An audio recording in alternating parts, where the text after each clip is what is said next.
Hey, manufacturing world, welcome to another episode of Shop Matters, sponsored by Okuma America. This podcast is designed to talk about all things manufacturing related. Today, joining me in the studio, I've got a longtime friend, a gentleman named Mr. Brian Newman. So, Brian, welcome. Thanks, Wade. Glad to be here. All right. So, Brian, tell the world a little bit about what you do. What's your company, M2M, and kind of what's your sweet spot in the market? Sure. So, my company, Newman M2M, has been around for about 10 years. We represent a company out of Maine, Karen Engineering, and we sell, service, and support product that is centered around making the CNC machine tool more proficient and streamlining processes within the manufacturing environment. And I cover the Southeast for them. Okay. So M2M, how did you come up with that name? What does M2M mean for anybody that doesn't know it? Sure. So when I started thinking of names and what I wanted to do with my company, I was really interested in the data side of getting information off the CNC control and getting it external to processes where it could be utilized to automate and make better decisions for customers. So M2M stands for machine to machine. Machine to machine. Yep. Excellent. So tell us a little bit about your background. You're a Marine, correct? Yes. Okay. I'm a Marine. Served 4 years, 85 to 89. That was my first real job. Now you're aging yourself. I am, and that's okay. That was my first real job, and from there, I actually had 2 years as a dependent husband while my wife was also a Marine, or is a Marine. Wow. Okay. So still trying to figure out how to get that gig back. Yeah. Not working out. But from there, I came to work for Okuma. Okay. So worked with Okuma for 19 years.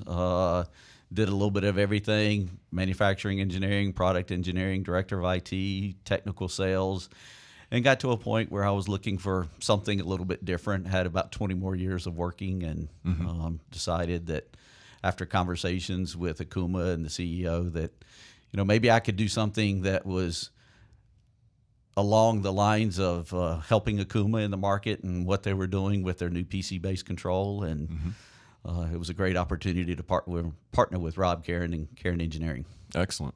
You made that comment about 20 more years or so to work.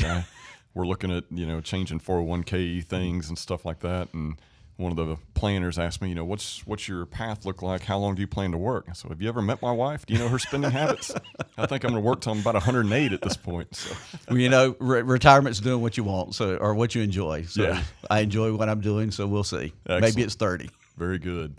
So Karen Engineering, when I think of the technology that we do, Okuma, I believe, builds one of the best machine tools on the market. Obviously, I'm a little biased, but when I think of the technology and where manufacturing is going and people who have led innovations in the industry, I think of Karen Engineering a lot. And, they're on everybody's product, not just Okuma. There's a lot of different machine tools out there they connect to. So talk me through what are the common products that Karen Engineering offers. Sure. And then after we get done with that, we'll take a forward look at some point. Okay. All right. Sounds good. So Karen Engineering has 4 or 5 base products that they have. The first product would be the flagship product called TMAC. It's a tool monitoring and adaptive control product. So it is centered around someone that's looking to do unattended, less attending, lights out type operation. It's a system that you can put on the machine and actually monitor the tools for wear and breakage. And then the adaptive component to it is to allow for changes in feed rate based off material hardness, softness. So tool breakage prevention, cycle time reduction at that point. And that's TMAC. Okay. The next product that's been around about the same amount of time, TMAC's been around for about 30 years. AutoComp is actually what I believe Karen started with. And it's a Windows application that closed loops the quality process. So rather than having an operator look at a gauge value screen or a CMM report and type in a offset into the machine control, the software can be set up to, hey, here's our nominal. Here's where the offset needs to be applied. The gauge can send that information electronically. We then can retrieve that, do the math off of it, and apply the offset automatically to the control. So Again, streamlining the quality process, closed looping it, better process control, eliminating operator error, and freeing that operator up to really do what they need to do. Okay. The third product would be Tool Connect, and it is for customers who use presetters. You can either print a barcode or write to an RFID chip on the tool holder. And then we take care of retrieving that information off of the tool holder and that chip and getting it into the control correctly. So again, air freeing that process of the operator instead of them having to look at a tag and say, hey, here's my geometry, type it in, not fat finger it.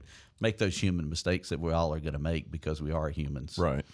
And there's so many times, I know I was a production machinist when I first started off, and you get so used to the control and so used to hitting buttons that you're not even thinking about it. Aren't we creatures of habit? Oh, yeah. And I'm going at such a fast pace, and I'm excellent, right? I'm the best worker in the world. I know exactly. And I go to make a 1 thou adjustment, make a 10 thou adjustment, and didn't mean to. You know, it was just my fingers going faster than my brain at times. And next thing you know, you've got a scrap part. And scrap part's a scrap part. Whether you're making $5 widgets or $50,000 widgets, it's affecting your bottom line and your productivity. So the AutoComp, you know, is the first product that I got to know Cairn Engineering by.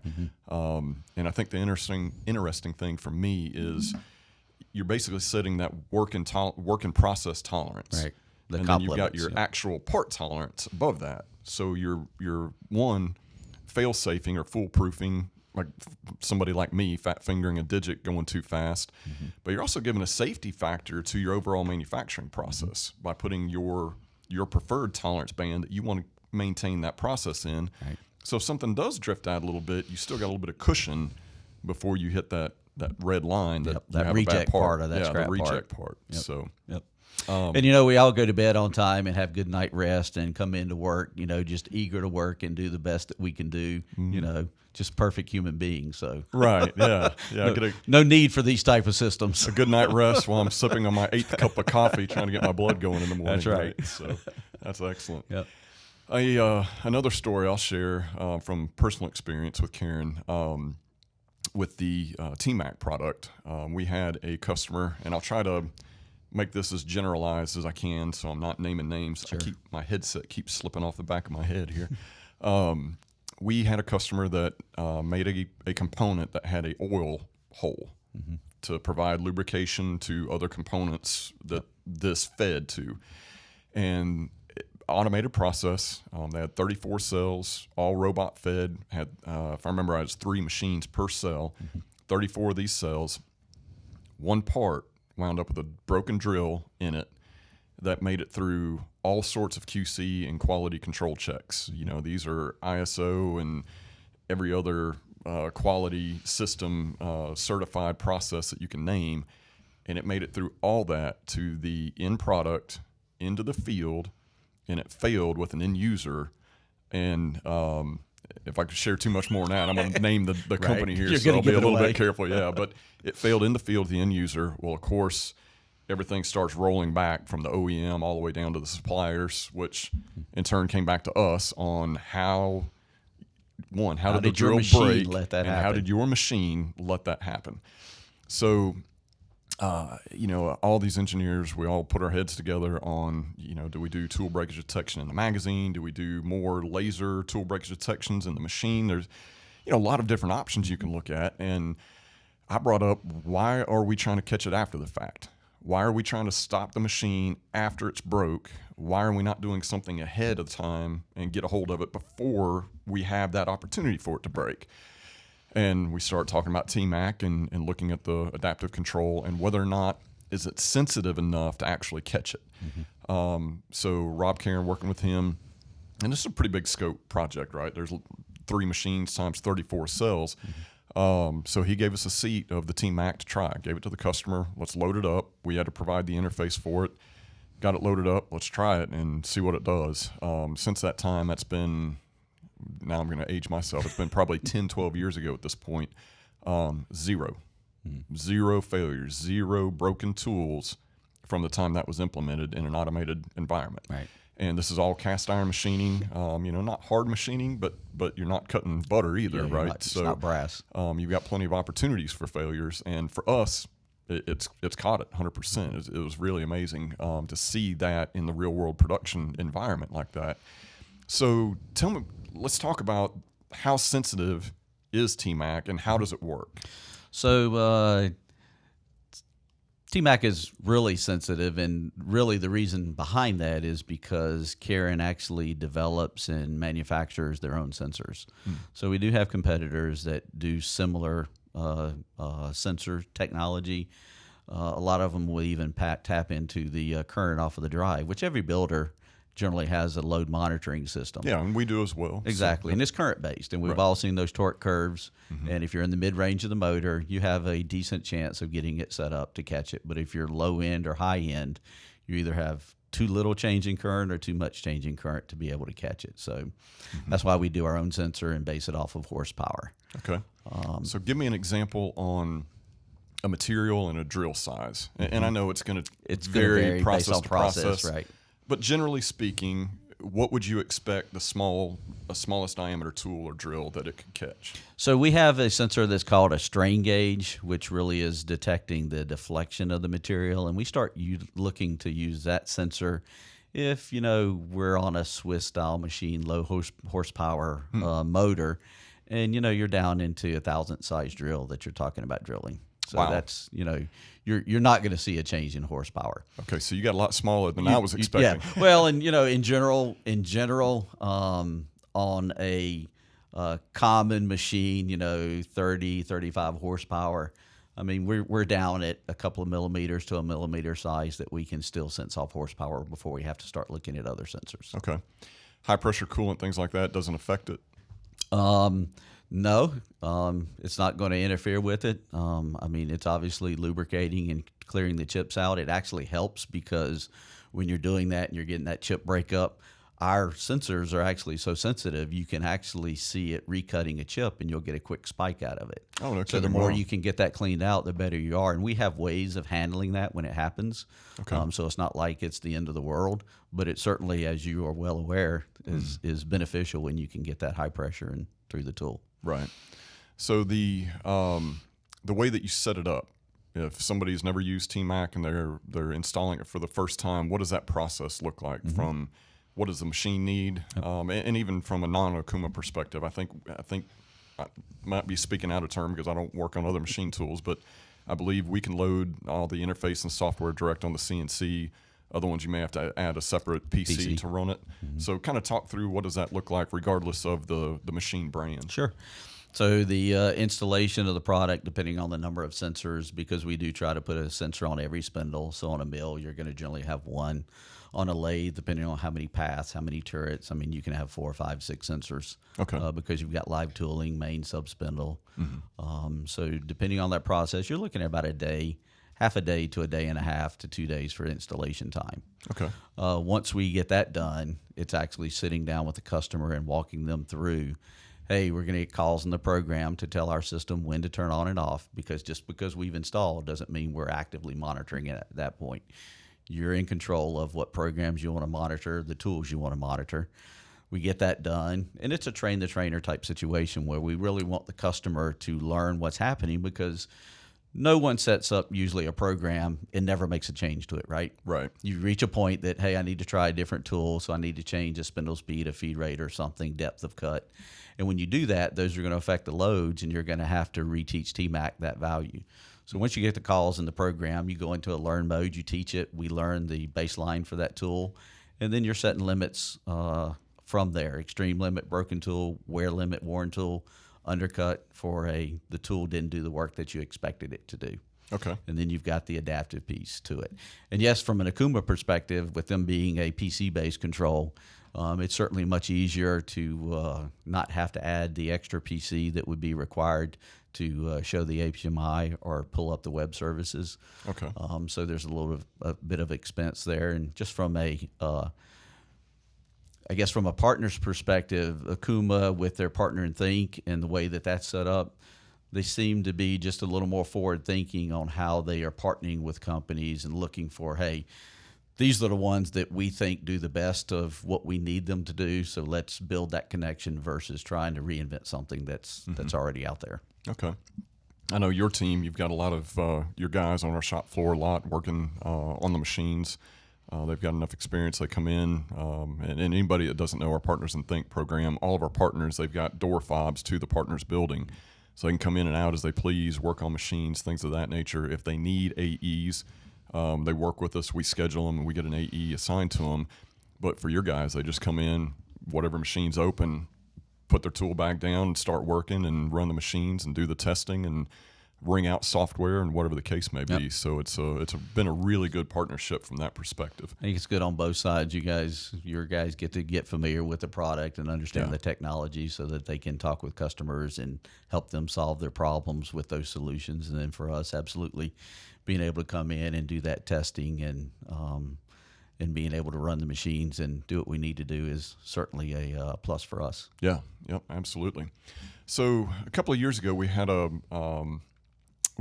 do a open house typically once or twice a year, a winter event, a summer event. And our lathe product specialist, David Fisher, came to me and said, there's this new sensor detected that I want to try out. We're going to tie it into a bar feeder, measure vibration on a bar feeder, and tie that into the control to see how, if you get whip or you get any kind of bent bar stock, anything that could create bad harmonics, will it stop the machine, and help us through the process, things of that nature.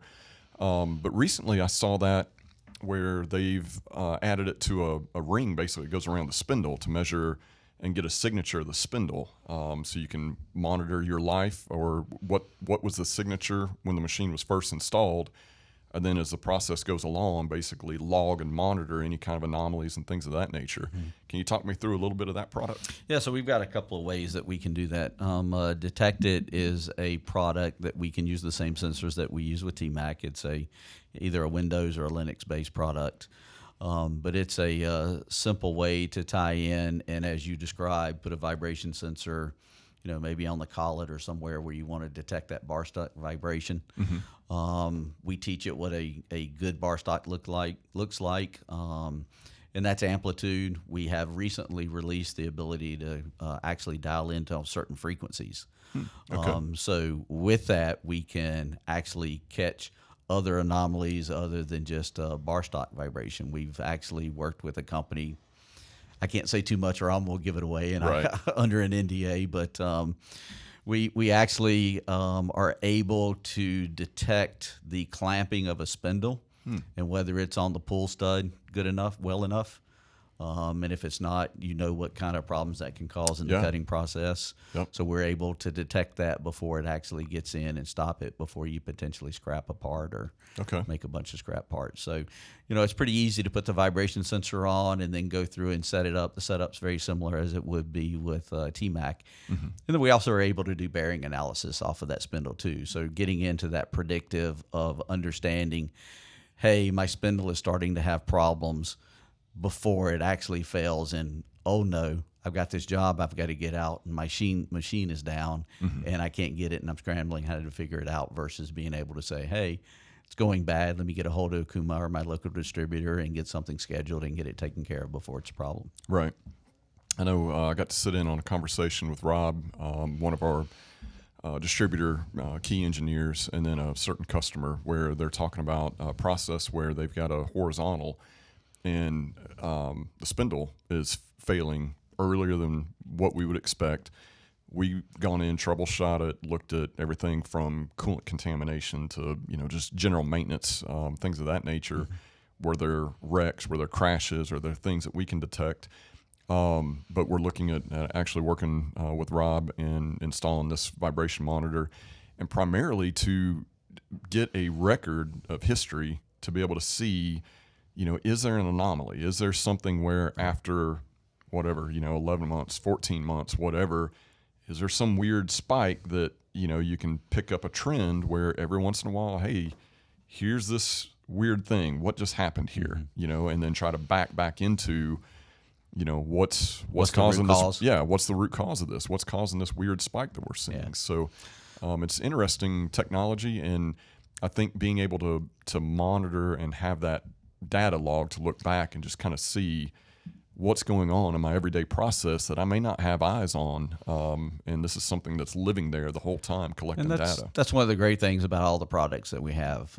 From a traceability perspective, data is stored, date and time stamp. So, it's great to be able to prevent the things you know about, but how often does something happen that you don't know about? And Yeah. you're sitting there trying to go back and talk with the operator, talk with people that were around and understand what actually occurred. Where now, if you've got one of our systems on there and you've got some data, you really have a much better opportunity to go back and really understand what happened and even catch it before it happens the next time. Okay. We also have MT Connect adapters for all of our stuff. So if you That's want a to good point. actually take that data, and everybody, it seems like there's a new buzzword every other couple of years, and Yeah. whether it's IoT or Industry 4.0 or whatever, certainly able to take our data that is comprehensive and feed that up to a upstream system and actually do more automated analysis off of it, or notifications, if you like. So hopefully everybody in the industry knows what MT Connect is. If they don't,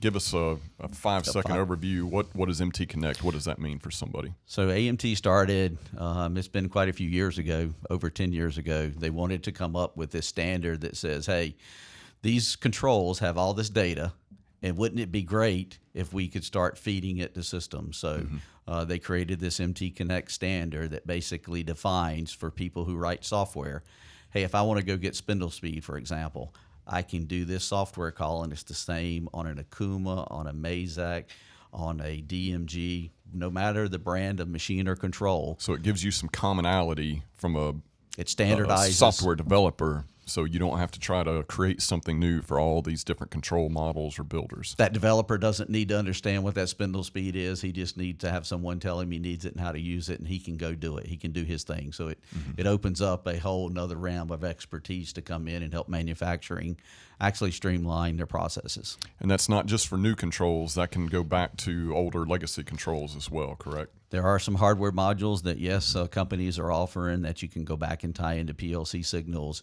You get a limited amount of data that you can get, but it's still valuable data that you can get off of Right. older controls. Absolutely. You look at all the data that's available on machines, and a lot of times all you need is 3 or 5 points that you can affect a lot of things in your process. You don't necessarily need thousands. The top 3 or top 5 will get you about 99% of what you need a lot of times. That's right. And a lot of builders and controls have had some software components that resided on the control. Akuma had their MacMan system that actually would give a lot of that information, but it was a manual process to get it off it and do the analysis. Well, the minute it's manual, how often is that going to happen, right? So Right. The MT Connect just help automate it so that you can get it out and actually have a much better opportunity to do those analysis that you want to do and understand how your manufacturing floor is running. And even starting to get into the predictive side of, yes, pulling in this sensor information that, people like us add to it, and the builder adds to it, and start looking at that data on your own to come up with some anomalies. Yep. So one of the things that I'd like to talk about with partners and people in the industry is not just what's here and now and what are current products that people may or may not be aware of, and learn some deeper things on. What's the future look like? I mean, what do you see 2 years, 5 years down the road for M2M and for Cairn Engineering? So first, I'm going to put a plug in for some of the older technology. It still amazes me today as something as simple as AutoComp that people don't implement simply because of their uneasiness with computers making decisions for them. So don't. It's great to look forward, but don't also overlook the stuff in the past. There's Right. still a lot of things that customers haven't done there. But from a futuristic standpoint, I mean, you've always heard about the computing power and how it's exponentially increasing over time, right? And Moore's law. With that ability, the things that it's allowing us to do with the data that we're able to retrieve off that sensor to start getting into that predictive side of things. I mean, really, I don't know if it's 2 years or 5 years out, but certainly we're going to reach a point in time where with the sensors that the builder has or sensors that are added, after the fact, we're able to make real-time process adjustments at that machine to keep that machine running and making good parts in real time beyond what we are able to do today. So Okay. that's one of the things. To come back into real terms, I mean, we are releasing a product that actually we're able to do scanning of a blade or something of that nature. So Okay. we're able to tie into a probe on a machine, and rather than probing points, we actually can scan across that. And now for someone who's doing, 5-axis type work or something like that, getting that identified in the machine versus after the fact is critical, because once you've taken it out, you're never going to get it back in. And So are you looking at doing things where you can actually build a model from scan and feed that back to a CAM system, or? so that exists today. Today, we're just looking at being able to verify, hey, that arc or that cut is actually within spec. This is inside what you of the wanted, machine. and this is what you baseline, got. This is the baseline, and how much did it deviate from that, plus or minus? Okay.